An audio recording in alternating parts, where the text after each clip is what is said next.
Welcome to my YouTube channel. This is Sunidhi Bharadwaj, your faculty of BHM Bachelor of Hospital Management. तो आज जो हमारा topic है, today's topic is licence and approval for setup and run a hospital. मतलब ऐसे कौन से licence और अप्रूवल की जरूरत होती है किसी हॉस्पिटल को सेटअप और करने के लिए और उसको रन करने के लिए, मीन्स चलाने के लिए। तो चलिए मैं इसके नोट्स बना के आई हूँ आपको पढ़ाने के लिए। तो स्टार्ट करते हैं। To run a hospital in India, मतलब भारत में कोई हॉस्पिटल चलाने के लिए you must navigate a multiple layered regulatory framework involving central, state and local authorities. मतलब क्या है, भारत में कोई भी अस्पताल चलाने के लिए आपके पास कुछ लीगल जो रेगुलेटरी फ्रेमवर्क है वो होना मस्ट है। जो कहाँ से, central means national nation, state राज्य से, और लोकल अथॉरिटीज मीन्स आपका जो लोकल स्टेट और डिस्ट्रिक्ट है या विलेज है वहाँ की अथॉरिटी होनी चाहिए, जिसको कहते हैं the clinical establishment act 2040, sorry 2010, yes 2010। आप इसको एक बार ठीक कर लीजिएगा। 2010 में हो गई थी द क्लिनिकल एस्टेब्लिशमेंट एक्ट। मतलब जितने भी क्लिनिकल रिलेटेड एक्ट हैं, क्लिनिकल से संबंधित मीन्स व्हाट, ट्रीटमेंट एक्ट, वो कब लागू हुआ था, 2010 में। Okay, serve as the primary foundational requirement in the most states, mandating registration to ensure minimum standards of facilities and services. मतलब क्या है, इसमें मैंडेटरी हो गया है अब रजिस्टर्ड करना, mandatory registration for ensure minimum standards to facilitate services. मतलब क्या है कि आप उस स्टैंडर्ड को मेंटेन कर रहे हो नहीं, आप मीन्स हु, हॉस्पिटल, कोई भी हॉस्पिटल या क्लिनिक जो है वो उस स्टैंडर्ड को, क्वालिटी ऑफ केयर को मेंटेन कर रहा है या नहीं, इसको इंश्योर करने के लिए रजिस्ट्रेशन मैंडेटरी हो गया है। कहाँ से, नेशन से, स्टेट से और अपने लोकल अथॉरिटी से। लोकल मीन्स अपना एरिया के अथॉरिटी से। अब हम आएंगे कोर लाइसेंसेस एंड अप्रूवल। ऐसे कौन कौन से लाइसेंसेस और अप्रूवल हमें लेने होते हैं। First is before admitting patient the following mandatory registration are typically required. मतलब पेशेंट को एडमिट करने से पहले कुछ जो रजिस्ट्रेशन रिक्वायर्ड है वो है just like, first is clinical establishment registration, mandatory for all the health care facilities, hospital, clinic, nursing homes in fact, under the clinical establishment registration and regulation act, processing typically takes 30 to 60 days। मतलब क्या, कोई भी hospital हो, nursing home हो या personal clinic हो, उसको खोलने से पहले आपको अपना registration clinical establishment registration and regulation act में कराना होगा, जिसका प्रोसेस होने में मिनिमम 30 to 60 डेज लगता है, यानी 1 से 2 मंथ का ये कंप्लीट प्रोसेस होता है रजिस्ट्रेशन का। बट ये मैंडेटरी है, किसमें, क्लिनिकल एस्टेब्लिशमेंट रजिस्ट्रेशन में। आपको वहाँ से रजिस्टर करना होगा, तभी आप कोई भी हॉस्पिटल या क्लिनिक रन कर सकते हैं legally. Second is fire and safety, NOC issued by the local fire department, offer inspection of fire exit, hydrants and alarms. Validity is generally 1 to 3 years। मतलब आपको 1 से 3 साल के अंदर फायर एंड सेफ्टी से इंश्योर कराना होगा, एक इंस्पेक्शन कराना होता है। Just like you can say the audit, आपका एक ऑडिट होता है हर 1 से 3 साल के बीच में, जिसमें वो चेक करते हैं कि आपका फायर एग्जिट है या नहीं, हाइड्रेंट्स है या नहीं, अलार्म है या नहीं। तो इसके लिए भी आपको रजिस्टर करना होता है। Third is building and land approval, means क्या, जो हम बिल्डिंग खोल रहे हैं वो, और जो लैंड है, जमीन है वहाँ का, उसका अप्रूवल का registration. Must obtain land use conversion non agricultural and occupying certificate from the local municipal corporation. मतलब कोई ऐसा जमीन होना चाहिए जो गैर उपजाऊ है। अगर वो उपजाऊ जमीन हुआ तो वो हमारा एग्रीकल्चरल में यूज होगा। तो we have to must ensure कि वो जो जमीन है, जो लैंड है, वो नॉन एग्रीकल्चरल होना चाहिए और वो रजिस्टर्ड होना चाहिए म्युनिसिपल कॉर्पोरेशन से।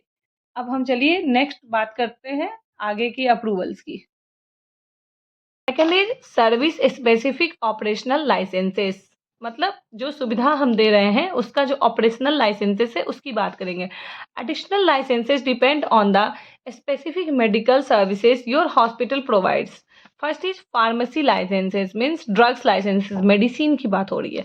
Necessary if the hospital has an in house medical shop for dispensing shop, मतलब क्या है, ये बहुत जरूरी हो जाता है कब, जब हॉस्पिटल का जो मेडिसिन है हम हॉस्पिटल के अंदर ही सेल कर रहे हैं। इन हाउस मीन्स हॉस्पिटल के अंदर, हॉस्पिटल के घर की बात हो रही है। किसकी बात हो रही है?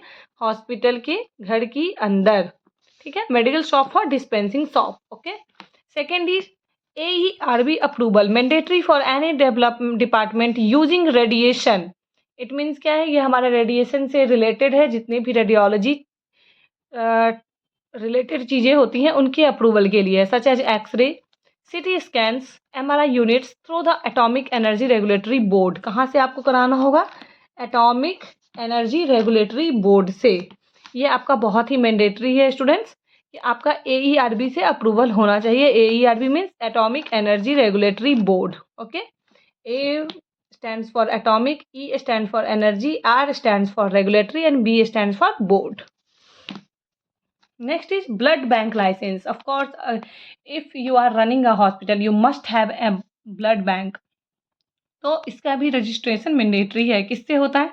रिक्वायर्ड टू कलेक्ट और store blood issued by state drug controller और CDSCO, ओके। आपका यहाँ से रजिस्टर्ड होना बहुत ही मैंडेटरी है, जहाँ से आपको ब्लड कलेक्ट कर सकते हो, स्टोर कर सकते हो और इशू करा सकते हैं हम, क्योंकि every time we don't have all types of blood ना, तो हमें कहीं ना कहीं से वो रिक्वायरमेंट होती है एक्सचेंज करने के लिए या सेल करने के लिए या किसी को देने के लिए या फिर डायलिसिस के लिए, बहुत सारी चीज़ें हैं। तो उसके लिए हमारे पास एक ज़रूरत होती है किसकी? कलेक्ट और स्टोर की। किसके लिए? Blood issued by state drug controller CDSCO, okay. FSI पढ़ते हैं हम इसको, FSSAI पढ़ने की जरूरत नहीं है, FSI लाइसेंस। अब ये किसके लिए है? Mandatory if the hospital operational operates a kitchen और canteen for patient and staff. Student, FSSAI का जो लाइसेंस होता है वो हमेशा फूडिंग के लिए होता है, जिसको आप बोल सकते हो कैंटीन डिपार्टमेंट। फूडिंग का जो डिपार्टमेंट होता है उसमें फसाई का लाइसेंस बहुत ही मैंडेटरी होता है। तो जब हम हॉस्पिटल में किचन रन करते हैं, ऑब्वियसली अगर पेशेंट को हम एडमिट कर रहे हैं तो हमारे पास कंप्लीट डाइटिशियन का डिपार्टमेंट होता है, और अगर किचन नहीं होगा तो फिर डाइटिशियन क्या करेगी? तो हम पेशेंट को एक क्वालिटी ऑफ डाइट भी प्रोवाइड करते हैं हॉस्पिटल में। तो उसके लिए हमारे पास फसाई लाइसेंस होना बहुत मैंडेटरी है, जिससे कि हमें अप्रूवल मिलता है कि हमने जो हॉस्पिटल में डाइट्स पेशेंट को प्रोवाइड किए वो complete hygienic and good quality के डाइट्स हैं, okay. Next is staff and operational professional registration, sorry. All medical personal must hold active registration with their respective council to practise legally. इसमें हम doctor और nurses की registration की बात करते हैं। तो डॉक्टर का जो रजिस्ट्रेशन होता है वो दो जगहों से होता है, या तो स्टेट मेडिकल काउंसिल या तो नेशनल मेडिकल काउंसिल्स, जिसमें SMC और NMC हम बोलते हैं। ये दोनों जगह से स्टाफ जो होते हैं डॉक्टर और नर्स, तो इसमें हम जो पहला है डॉक्टर की ही बात कर रहे हैं। डॉक्टर का कहाँ से होना चाहिए? स्टेट मेडिकल काउंसिल या national medical council. Second is nurse. Nurse का कहाँ से होना चाहिए? State nursing council. अगर कोई नर्स बिहार में जॉब कर रही है तो उनका बिहार नर्सिंग काउंसिल से रजिस्ट्रेशन होना बहुत मैंडेटरी है। अगर वो यूपी में कर रही हैं तो यूपी से, दिल्ली में कर रही हैं तो दिल्ली से, जिस भी स्टेट में वो वर्क कर रही हैं उनका उस स्टेट में रजिस्ट्रेशन होना बहुत ही मैंडेटरी है, तभी वो वहाँ पे जॉब कर सकती हैं। अदरवाइज वो लीगली वहाँ पर काम नहीं कर सकती हैं। सेकेंड इज फार्मासिस्ट, मतलब जो बी फार्मेसी वाले होते हैं, डी फार्मेसी वाले होते हैं, जो मेडिसिन डिपार्टमेंट में होते हैं, उनके लिए किससे होना चाहिए? State pharmacy council. ये भी बिल्कुल नर्सिंग की जैसा सेम है। जहाँ से जिस स्टेट में भी आप वर्क कर रहे हो, महाराष्ट्र हो, बिहार हो, पुणे हो, बेंगलोर हो, साउथ हो, जो भी है, नॉर्थ साउथ ईस्ट वेस्ट, आपका जो स्टेट है उस स्टेट के फार्मेसी काउंसिल से आपका रजिस्ट्रेशन होना मैंडेटरी है। Otherwise you are not legally to do job in any hospital or any clinics or any in fact nursing homes। तो ये था हमारा क्या? Staff and professional registration means क्या?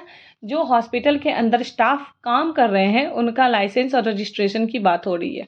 चलिए नेक्स्ट में हम बात करते हैं। अभी कुछ टॉपिक्स और बचे हैं जिसमें हम कवर करेंगे NABH एंड NABL को। So this is the voluntary quality accreditation means hospital में जब हॉस्पिटल बनाते हैं तो बहुत सारी चीज़ों की ज़रूरत होती है हमें। तो उसमें एक हमारा होता है क्वालिटी मीन्स एक्रीडिटेशन, जो internal auditor of the hospital होते हैं, हम उनकी बात कर रहे हैं। तो जब हम हॉस्पिटल बनाते हैं तो उसमें एक मैंडेटरी डिपार्टमेंट होता है हमारा TPA. TPA means health insurance. Health insurance की बात हो रही है स्टूडेंट। ये बहुत ही मैंडेटरी है फॉर कैशलेस ट्रीटमेंट। ओके, तो वाइल नॉट लीगली मैंडेटरी, मतलब ये लीगली मैंडेटरी नहीं है। These are often required for insurance employment and government schemes.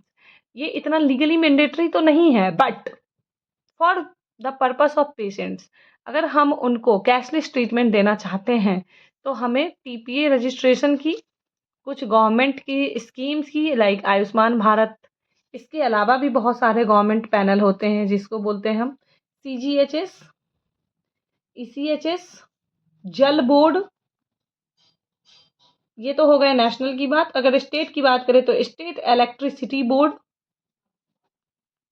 इन सब से रजिस्ट्रेशन की ज़रूरत हमें होती है एक हॉस्पिटल में कैशलेस ट्रीटमेंट के लिए। ठीक है, क्यों होती है? For cashless treatment of the patient.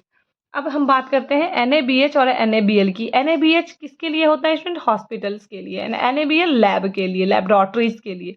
So NABH stands for national accreditation board for hospital and health care provider. मतलब अगर हम कंप्लीट हॉस्पिटल की बात करें तो मतलब हम बात कर रहे हैं कंप्लीट जो हॉस्पिटल की बिल्डिंग है उसका जो रजिस्ट्रेशन है वो एनएबीएच से होता है। और NABL stands for national accreditation board for testing and calibration laboratories for in house labs.